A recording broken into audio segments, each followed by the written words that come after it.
Hello दोस्तों, आप लोग स्वस्थ होंगे और मस्त होंगे। यानी कि फाइनल बोर्ड एग्ज़ाम 2027 का तैयारी बेहतर तरीके से कर रहे होंगे। तो मैं आपके लिए आज यानी कि हिंदी व्याकरण से लेकर यानी कि वचन, हिंदी व्याकरण को वचन का वीडियो लेकर आए हैं।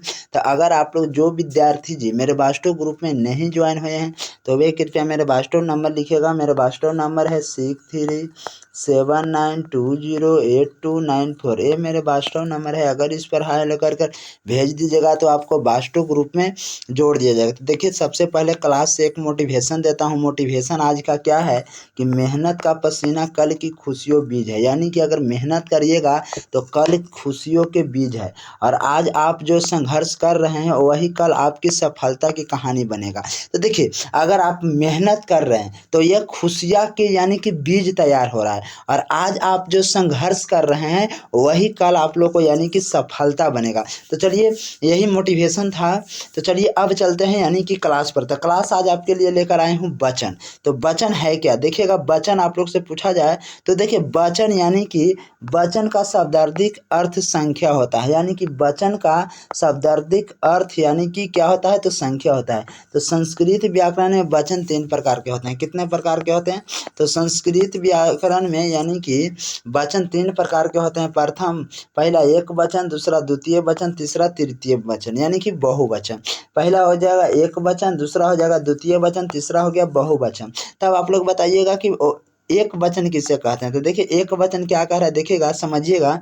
एक वचन कि इससे केवल एक संख्या का बोध होता है। यानी कि एक वचन से इससे खाली सिर्फ एक संख्या का यानी कि बोध होता है। जैसे लड़का, बालक, लड़की, बालिका, पत्ता, यानी कि यही है जो एक वचन है। जैसे लड़का मैदान में खेल रहा है, प्रथम है कि लड़का मैदान में खेल रहा है। द्वितीय वह एक सुंदर लड़की है, पेड़ से पत्ता गिरा, यह क्या है, तो एक वचन है। क्या है जी, तो एक वचन है। तो चलिए, यानी कि ये तो बात हो गया है। चलिए अब चलते हैं, समझ में आया कि नहीं। जिसे केवल एक संख्या का बोध हो तो उसे हम लोग क्या कहते हैं, एक वचन कहते हैं। चलिए चलते हैं द्विवचन पर।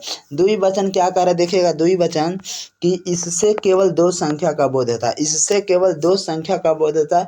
जैसे 2 लड़के, 2 बालकों, 2 लड़कियों, यानी कि 2 बालके, पत्ते, 2 पत्र, यानी कि पत्ते इत्यादि। जैसे में आप लोग समझिएगा कि 2 लड़का मैदान में खेल रहा है। क्या कर रहा है कि 2 लड़का मैदान में खेल रहा है। वह दोनों लड़कियां सुंदर है। वह दोनों लड़कियां क्या है, तो सुंदर है। पेड़ से 2 पत्ता गिरा, तो ये क्या है, तो यह पूछा जाए तो यानी कि द्विवचन हो जाएगा। क्या हो जाएगा जी, तो द्विवचन हो जाएगा। तो चलिए, द्विवचन भी समझ में आ गया, यानी कि जिसे हम 2 संख्या का बोध होता है। चलिए चलते हैं बहुवचन। यानी कि बहुवचन क्या कर रहा है, बहुवचन क्या कर रहा है कि इससे 3 या उससे अधिक संख्या का बोध होता है। इससे 3 या अधिक संख्या का बोध होता है, उसे बहुवचन कैसे कहते हैं। जैसे में बालक, लड़कियां, बालिकाएं, पत्ते, पत्रानी इत्यादि। यानी कि लड़के मैदान में खेलते हैं। क्या कह रहा है कि लड़के मैदान में खेलते हैं। दूसरा कि 3 लड़कियां प्रतिदिन यानी कि विद्यालय जाती है।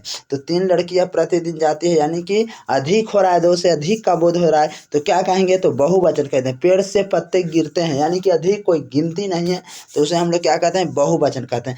चलिए, यानी कि वचन आप लोग को समझ में आ गया। इसके बाद चलते हैं यानी कि ऑब्जेक्टिव इसके बाद लाएंगे। तो अगर आप लोग चैनल को सब्सक्राइब नहीं किए तो चैनल को सब्सक्राइब कर दीजिए और लाइक कर दीजिए वीडियो को। चलिए, आज का वीडियो यहीं पर समाप्त करते हैं।